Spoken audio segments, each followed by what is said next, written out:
S kým by ses chtěla zaspívat? S Adele.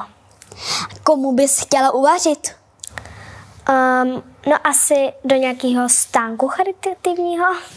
A s kým si nejvíc užíváš čas? S rodinou, s kamarádkama a se všema prostě.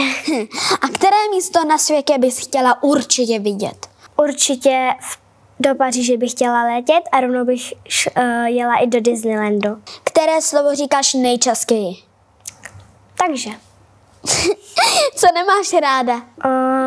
Když někdo lže a nebo simuluje. A co naopak zbožňuješ? Zpěv, divadla, rodinu, kamarádky, jak jsem říkala. Kuře na paprice. Svíčkovou. Ano.